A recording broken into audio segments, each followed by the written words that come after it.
Hi, my name is Steve Lozier. I'm an education specialist in the Metropolitan School District of Wayne Township, and I'm focused on the planning and implementation of project-based learning units within our schools. This module is one of many designed to help teachers better understand project-based learning and design and develop PBL units to engage and challenge their students. This presentation is available to you by following the link in the My Big Campus bundle, as well as the Google folder associated with it. I would suggest you open that presentation in another tab, as you may want to pause this video and click on a link or a resource in the presentation to explore further. Please note, if you're new to PBL and building your knowledge, this video will be considered the fifth in the sequence.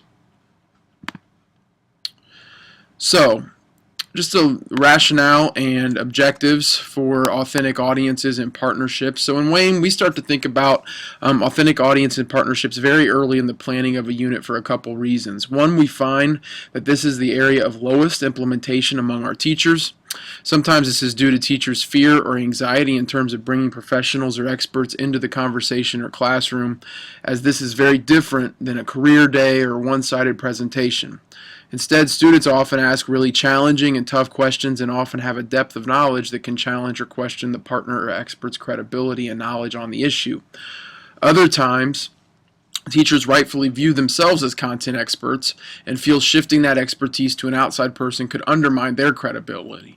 And lastly, sometimes there's just a fear about how students will behave or interact with someone from outside the school community. All of these fears or concerns can be addressed with careful planning, instruction, and support and structure, and this module seeks to explore how that is achieved. Secondly, though, this element of PBL truly supports an old adage of the greater the risk, the greater the reward.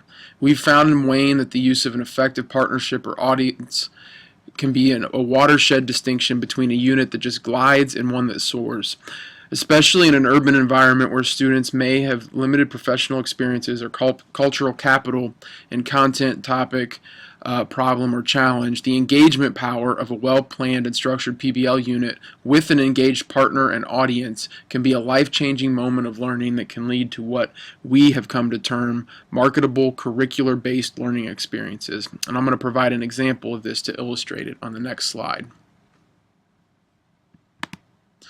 So this is Jeremy Bird, and there's this famous kind of story within Wayne Township that I'm just going to elaborate on a little bit. Jeremy Bird outlines in an Indy Star interview the following, and you can find this article in the folder associated with this module. So Jeremy says, as a junior at Ben Davis, I took a career program called Building Trades so I could learn a skill and begin working as soon as possible.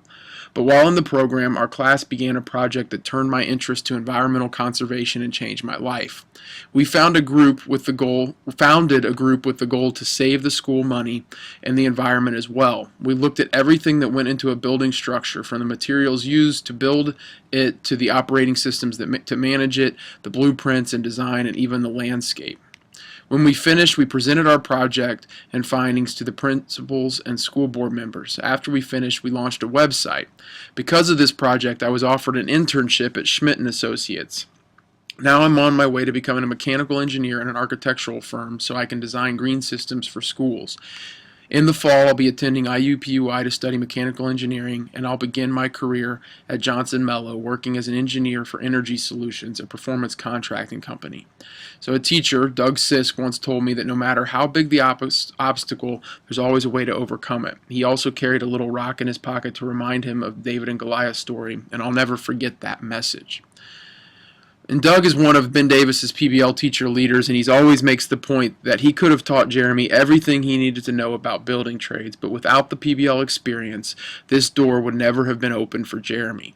At its optimal level, PBL re-engages stakeholders with schools, classrooms, and students using a shared problem or challenge.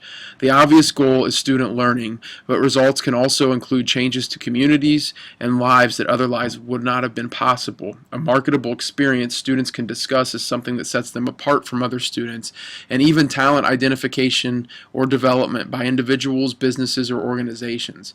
And this is why we ask you to think in terms of possibility over probability when it comes to using an authentic audience or partnership. So this kind of defines a continuum of authentic audiences or partnerships. So if we think about a teacher who is emerging in their practice all the way up to distinguish, an emerging level is teachers and peers serve as authentic audience, progressing as students interact with outside experts at least once before, during, and after the unit. An established level is students collaborate with outside experts before, during, and after the unit. And then distinguished is where partners co-teach and co-facilitate the unit, acting as a content expert with the teacher. So optimally, the teacher has conversations in the planning stages of the unit with a partner or an authentic audience. Maybe that person or organization comes in to work with kids during the unit, and then ultimately they give evaluative feedback to students on their performance, not just in content, knowledge, and skills and those things, but also in their 21st century skills. So why should I use a project partnership? Why should you use it? So it goes back to the driving question piece, that it helps answer the question, why are we doing this? Well, we're not only doing this because we need to answer this question or meet this challenge, but we're also doing this because so-and-so is coming in 3 weeks to see how we've done with meeting this challenge or problem. Using a real-world context provides a real-world expectation that demands so much more than a standards-based curriculum. So standards are the proficiency bar. By putting them into their relevant context, we can push those much further to a mastery level. Students have to use the content in these situations. They have to use their knowledge, and it gets them to that transfer level of knowledge, not just the lower level learning. It gets them to apply and use that knowledge and those skills. It allows students to learn about and practice 21st century skills in a safe, structured environment.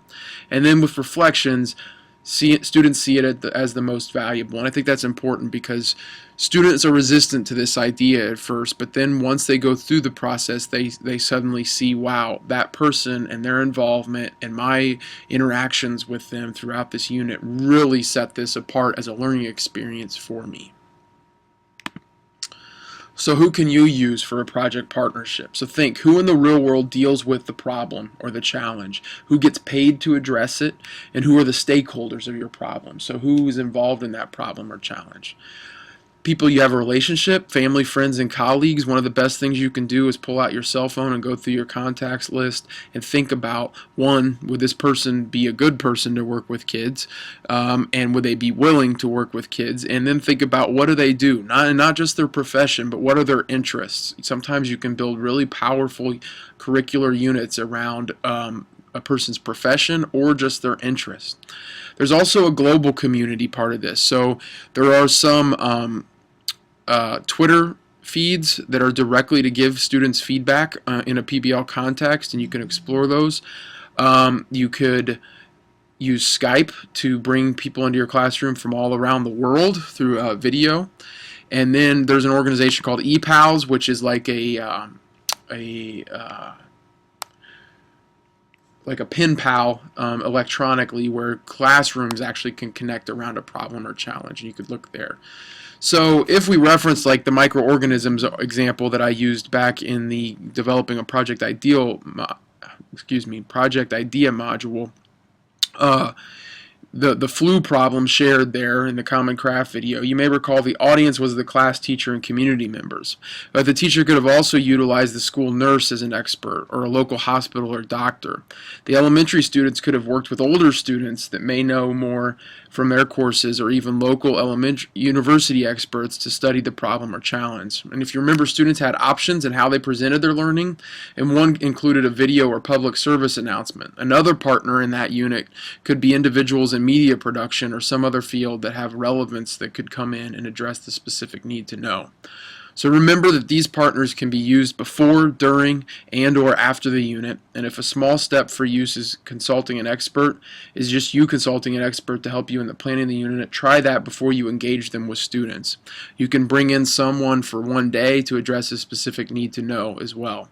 And don't underestimate the power of a cold call either. There are sample letters and business letters in the Google Drive folder for this module that shows you just how to send out a letter to look for interest. And we've found an amazing people within the township just through a phone call or through a letter.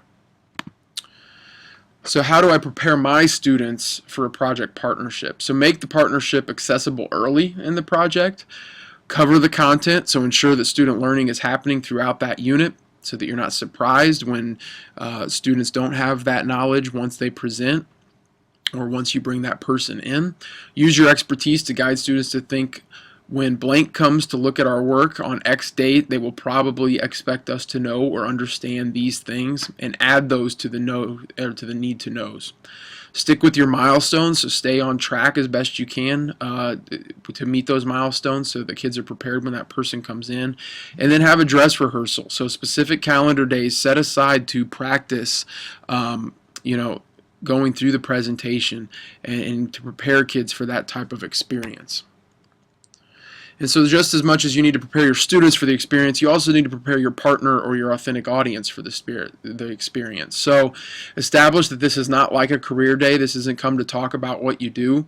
Explain the PBL process in the context of your real-world problem. Help them understand what the kids have done and what they've gone through. Keep the audience aware of students' progress and check in with them at times. Touch base with them just prior to the presentations to let them know what they will likely see. Discuss with your students what they expect and communicate that to the authentic audience, and provide the authentic audience with a structured feedback tool. And I put there critical friends, which is explored in another module, but some type of a structure to give students feedback. Lots of people will also share the rubrics with those authentic audience members ahead of time to know how to evaluate students. And lots of people will just simply ask their students, what questions will you be asking this person, to kind of prep the person for where students' thinking is and to prep them for maybe the conversation they're going to come to best use that time. So that's just a brief overview of authentic audience or partnerships.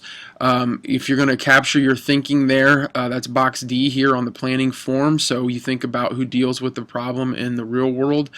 Maybe look up their contact information, an email, phone number, that sort of thing. And then determine what role they're going to play in the process and capture that there. So that concludes just a brief overview of authentic audience and partnerships. If you're following these modules in sequence, the next one is PBL and assessment. And in that module, you're going to explore the end result in terms of a product and presentation, as well as how to formatively and summatively assess student learning throughout and at the end of the unit. Thank you.